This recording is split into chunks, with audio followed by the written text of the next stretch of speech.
across to our guest. Ambassador Deepak Vohra is with us, former diplomat.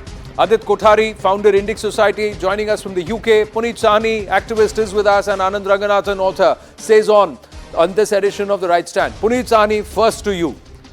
Do you think India has overreacted, or do you think there's more to be done? Namaste, Anand. Thank you for giving me space. Namaste and Jai Hind to everybody. And I'll give you a point that's actually, so I've been making the case at your channel that, this is compromise. And I will tell you something that will actually blow your minds. So, for example, this Nijjar, he's rejected because, he first says like fake torture by India, then, like fake marriage. And it's incredible he gets like citizenship. And I have actually taken out the video, dug out a photo of him where he's standing next to 3 decades back with one of the most dreaded terrorists of Khalistanis. His name is Hardeep Singh Nijjar.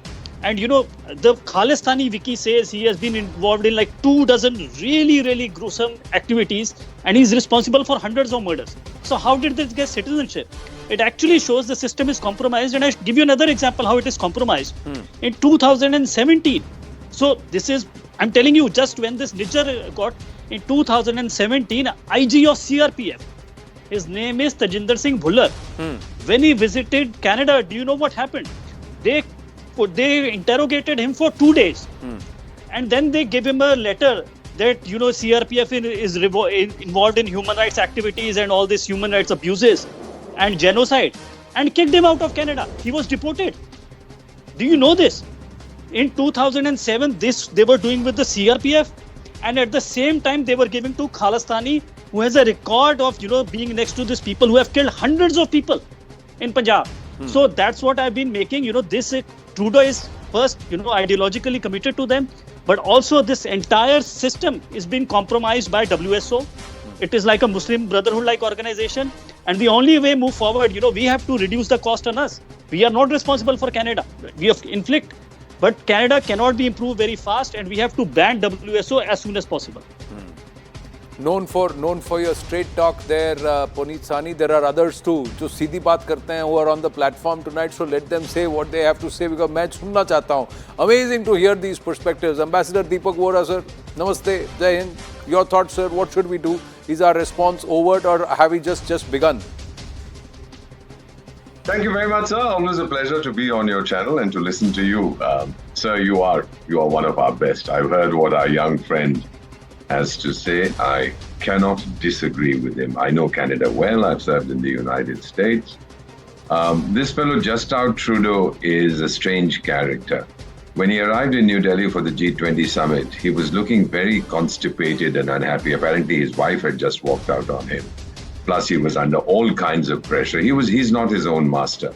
Now, it's quite possible that he has suffered 2 bouts of COVID, and that induces what is called long COVID or encephalopathy, which is altered brain function. He looked completely blank when some of my colleagues in the Foreign Service spoke to him, like a buffoon, a permanent buffoon. That's what he is. Now, question you asked about this character Nijjar firing an AK-47.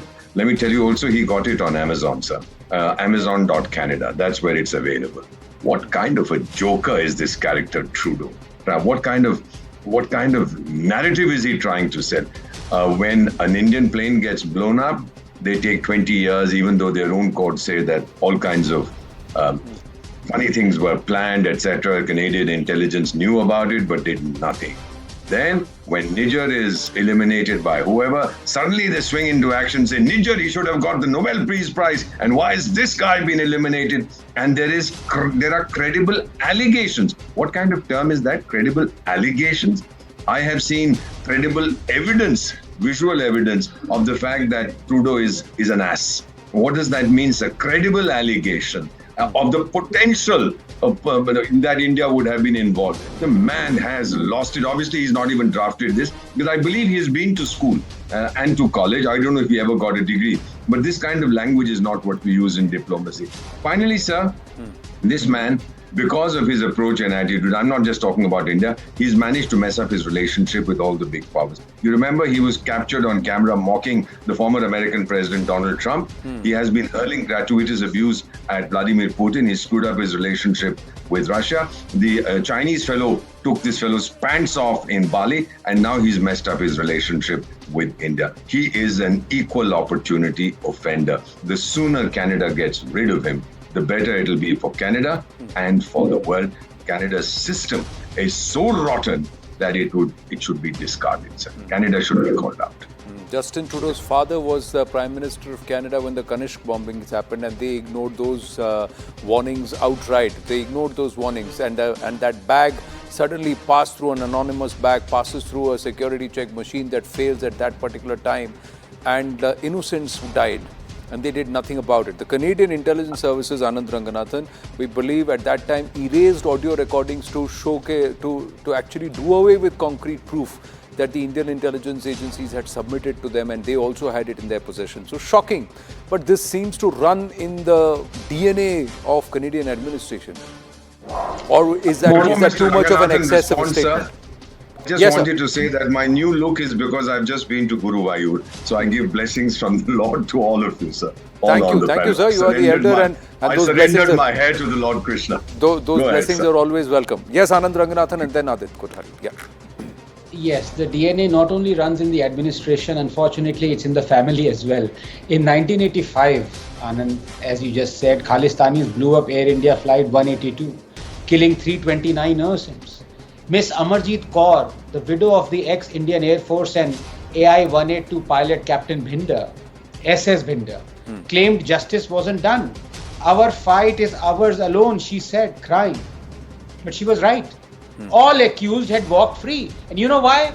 Because Trudeau's father refused to hand over AI-182 bombers, including the dreaded terrorist Fmr. And you know what his reason was?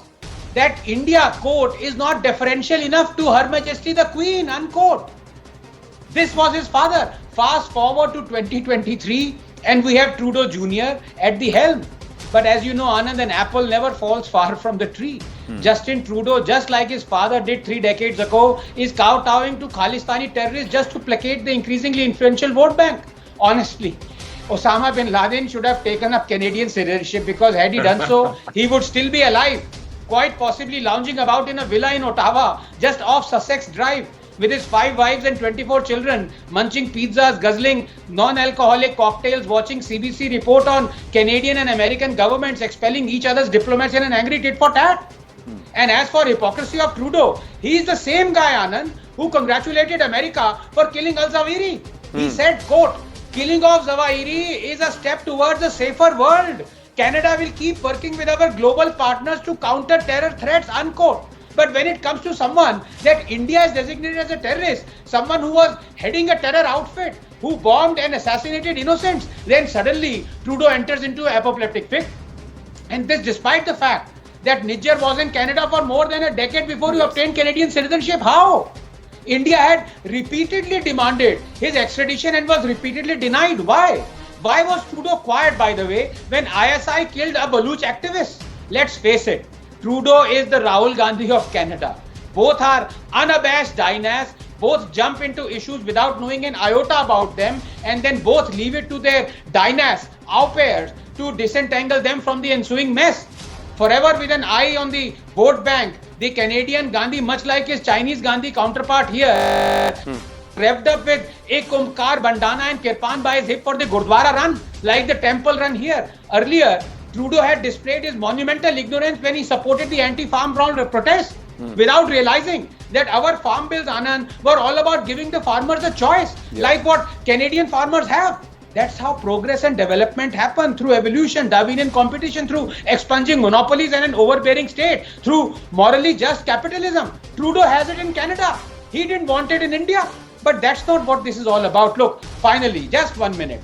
Trudeau, much to his own chagrin, is the fact that he is doing nothing to stop the funding of secessionist groups in Canada who want to foment trouble in India. Even Congress's Captain Amrinder and Manish Tiwari, whose own father was killed by Khalistani terrorists, were angry at Trudeau. Remember how the captain had refused to even meet Trudeau's Minister Sajjan for this very reason?